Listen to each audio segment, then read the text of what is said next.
d'Ibn Khaldoun, Histoire des Berbères, suite du Mahdi ibn Thumerth, page 319. Comme le Mahdi ibn Thumerth avait étudié sous les docteurs sunnites du rite d'Al-Ash'ari pendant son séjour en Orient, il adopta le système de la controverse qu'ils avaient dressé pour le soutien des doctrines primitives de l'islam et pour la réfutation des novateurs que l'on ne pouvait confondre sans le secours des preuves fournies par la raison.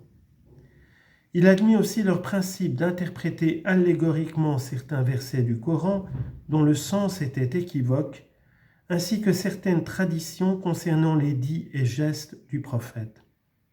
Jusqu'alors, le peuple du Maghreb avait évité d'accueillir ce système d'interprétation et s'était tenu invariablement à l'usage des premiers musulmans, lesquels ne s'en permettaient jamais l'emploi et prenaient les versets équivoques du Coran dans leur sens littéral. Ibn Thumerth leur en fit de vifs reproches. Il leur ordonna même d'employer l'interprétation allégorique pour se rendre raison de ces passages et d'admettre les doctrines théologiques enseignées par Al-Ash'ari. Ayant alors déclaré publiquement que les chefs de la secte Ash'arite étaient de véritables imams ou docteurs et que leurs paroles devaient nécessairement faire autorité, il rédigea plusieurs traités religieux d'après leurs principes et nomma l'un de ses écrits la Murshida ou directrice et un autre le Tawhid ou profession de l'unité. Il enseigna aussi l'impeccabilité de l'imam, chef spirituel et temporel des musulmans, opinion conforme à celle des chiites imamiens.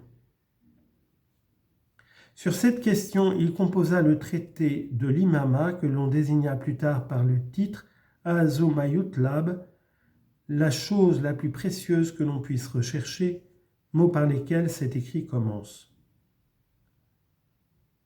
Arrivé à Tripoli, la ville du Maghreb la plus rapprochée de l'Égypte, il commença à donner son avis sur des points de droit, en prenant pour base de ses décisions les principes des Ash'arites et en reprochant aux docteurs maghrébins leur éloignement pour les opinions de cette école. Ne se contentant pas d'enseigner la loi, il s'occupa aussi de la réforme des mœurs, et emporté par son zèle, il recommanda le bien et défendit le mal avec tant d'ardeur qu'il s'attira quelquefois de mauvais traitements. On dit en note. Faire la police des mœurs s'exprime en arabe par la tournure suivante, ordonner le reconnu et défendre le méconnu, c'est-à-dire ce que la loi approuve et ce qu'elle condamne. On ne pouvait entreprendre cette tâche sans l'autorisation du sultan. Aussi Ben Thumerth se mettait lui-même en contravention avec la loi. À la place de la formule « défendre le méconnu », on dit aussi « changer le méconnu » تغير المنكر, expression qui, par suite du zèle excessif des gens dévots, a fini par signifier ennuyer les gens, leur jouer un mauvais tour. Ben el-Athir raconte de cette manière dans ses annales l'arrivée de Ben Thumerth en Ifriqiya. Citation. Quand il eut accompli le devoir du pèlerinage, il s'embarqua au port d'Alexandrie pour rentrer au Maghreb, et pendant toute la traversée, il travailla sans cesse à réformer les mœurs de ses compagnons de voyage, les obligeant à dire leurs prières et à lire le Coran. Débarqué en l'an 505 de l'Hégire à El-Mahdiya, ville qui avait alors pour sultan Yahya ben Temim, il alla se loger dans une mosquée, n'ayant pour tout bagage qu'une outre à eau et un bâton. Bientôt les habitants de la ville entendirent parler de lui et vinrent en foule étudier plusieurs sciences sous sa direction. Le zèle qu'il déploya pour réformer les mœurs et pour mettre un terme au scandale dont il était journellement témoin porta l'émir Yahya à le faire comparaître devant une assemblée de docteurs.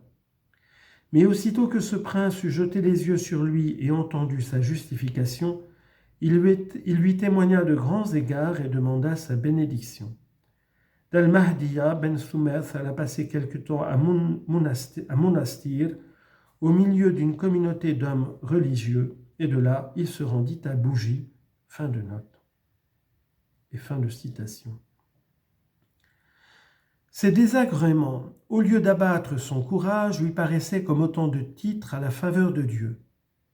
Parvenu à Bougie, il en vit le souverain, Al-Aziz al-Mansour, entouré de tous les délices de la vie, et ne put s'empêcher d'adresser à cet émir Hamado Sanhadjien et à ses officiers les réprimandes les plus sévères.